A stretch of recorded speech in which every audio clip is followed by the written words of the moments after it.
Bonjour et bienvenue sur le podcast Explore Japon. Le podcast qui explore le Japon sous toutes ses coutures. Des conseils voyage, de la culture ou bien de la vie de tous les jours en passant aussi par l'apprentissage du japonais. Partons ensemble pour ce magnifique pays qu'est le Japon. Bonjour à tous, je suis NJ et bienvenue sur mon nouveau podcast où vous l'avez compris, on va parler ensemble du Japon et du Japon donc sous toutes ses coutures. Mais une petite présentation s'impose, je pense.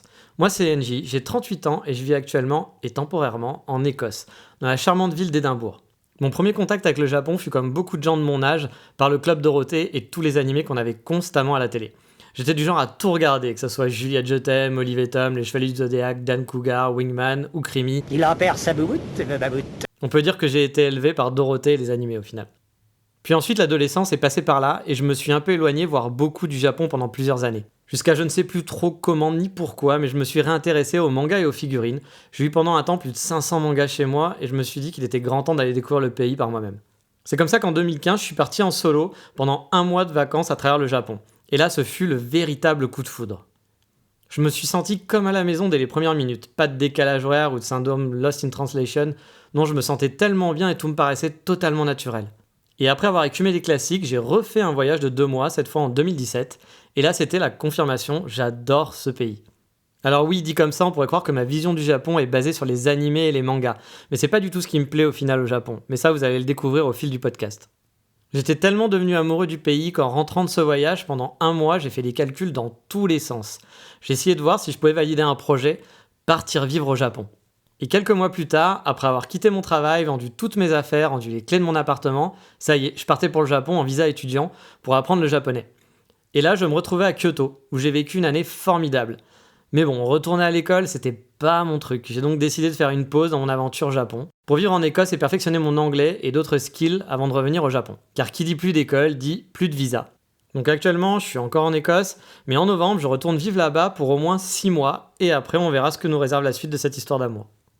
Alors pourquoi ce podcast, vous allez me dire ? Eh bien j'ai commencé à podcaster sur le thème du digital nomade il y a peu de temps. Le nom de notre podcast, pour ceux que ça intéresse, c'est Kitsune Dandy, Digital Nomade et Japon. Il est disponible sur Apple Podcast et toutes les plateformes si ça vous intéresse. Et avec ce podcast, j'ai envie de partager mon expérience sur le Japon avec vous. On va parler voyage, avec des conseils pratiques pour profiter au mieux de son voyage, son futur voyage, mais aussi des lieux à visiter et des endroits insolites à découvrir et que j'ai pu visiter lors de mes nombreux voyages. Mais on va aussi parler du Japon de tous les jours, celui que j'adore, de savoir comment vivent les Japonais, les choses que j'ai découvertes en vivant 1 an sur place à Kyoto. Et j'ai aussi envie de partager avec vous mes retours sur mon expérience dans une école de japonais, mais aussi de parler de la culture du Japon. Bref, vous l'aurez compris, on va explorer le Japon de fond en comble ensemble. Mais c'est pas tout. Dans ce podcast, il y aura aussi des interviews. Mais ça ne sera pas pour tout de suite. Quand je vais retourner au Japon, j'aimerais vous présenter les gens qui partageront leur expérience. Des étudiants qui, eux, sont restés 2 ans à l'école, des personnes qui ont trouvé du travail sur place, des amis à moi, en fait, qui vivent encore au Japon et qui vont pouvoir aussi échanger leur vie, leur vision du Japon avec vous. Alors, si vous êtes partant, explorons ensemble ce merveilleux pays qu'est le Japon. Ce podcast est bien sûr disponible sur les plateformes habituelles, Spotify, Apple Podcasts, Google Podcasts et bien d'autres. Et si vous l'avez apprécié, je vous serais reconnaissant de le faire connaître en le partageant et en laissant une évaluation sur iTunes. Ça prend quelques secondes, mais c'est vraiment important pour la vie de ce podcast et pour savoir s'il va continuer longtemps et l'énergie que je vais pouvoir mettre dedans en quelque sorte. Avoir des retours positifs, c'est toujours cool et ça permet de se motiver à faire encore plus et encore mieux. Et c'est pas tout. Il y a aussi un site qui est en préparation. Il sera disponible à l'adresse explorejapon.com tout simplement.